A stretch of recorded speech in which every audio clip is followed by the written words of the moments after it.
राहुल अपने पिता को एक अनाथ आश्रम छोड़ने आया था। साथ में पिता के सारे कपड़े और कुछ ज़रूरी सामान का बैग भी लाया था। राहुल ने अनाथ आश्रम के मैनेजर से सारी ज़रूरी बातें कर ली और पिता को वहीं पर छोड़कर जाने लगा। राहुल अभी अनाथ आश्रम के बाहर निकला ही था कि उसका फ़ोन बजा। फ़ोन उसकी पत्नी का था, जो दूसरी तरफ से राहुल को कह रही थी, वापस आने से पहले ससुर जी से कह देना कि किसी छुट्टियां त्योहार पर हमसे मिलने नहीं आएंगे तो भी चलेगा। वह वहीं पर खुशी से रहे और हमें भी यहाँ सुख से जीने दे। फ़ोन रखकर राहुल वापस अनाथ आश्रम में जाता है और जाके अपने पिताजी को बोलता है कि पिताजी, आपको मिलने आने की ज़रूरत नहीं है, मैं ही कभी कभार आपसे मिलने आ जाया करूँगा।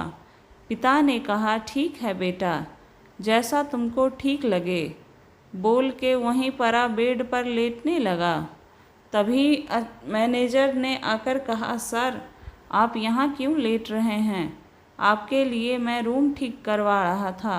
आप जैसे भले लोग को भी ये दिन देखना पड़ रहा है। दोनों के बातचीत से लग रहा था कि ये लोग पहले भी मिल चुके हैं, लेकिन राहुल ने इन बातों पर उतना ध्यान नहीं दिया और पिता को जल्दी मिलने की बात करके चला गया। राहुल अपने पत्नी और बेटा के साथ खुशी खुशी रहने लगा। समय बीतता गया। राहुल का बेटा बड़ा हुआ। वह दोस्तों के गलत संगत में चला गया और बहुत नशा करने लगा, जिससे राहुल और उसकी पत्नी बहुत दुखी रहने लगे। एक बार राहुल अपने बेटे को समझाने का कोशिश किया तो बेटे ने बोला, आप अपने पिता को तो अनाथ आश्रम छोड़ आए, मुझे समझाने चले हैं। राहुल को अपने बेटे के बात का बहुत बुरा लगा, लेकिन ये सच है सोचकर चुप हो गया। लेकिन राहुल के दिमाग से ये बात जा ही नहीं रहा था। बार बार उसके दिमाग में बात घूम रहा था। राहुल अपने पिता से मिलने जाने का फैसला किया।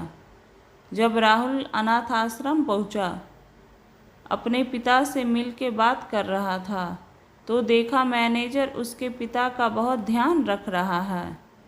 राहुल के दिमाग में अचानक मैनेजर की बोली हुई बात याद आ गई, जब वह पिता को अनाथ आश्रम छोड़ने आया था। बाहर निकल के राहुल ने मैनेजर से पूछा कि आप मेरे पिताजी को कैसे और कब से जानते हैं? मैनेजर राहुल को बताया कि मैं तुम्हारे पिताजी को तब से जानता हूँ जब वह अनाथ आश्रम में एक अनाथ बच्चे को गोद लेने आए थे। राहुल हकलाते हुए पूछा, ये आप क्या कह रहे हैं? मैं सच बोल रहा हूँ। वह अनाथ बच्चा कोई और नहीं, तुम हो राहुल। राहुल बोला, तो आप उस दिन क्यों नहीं बताया ये बात?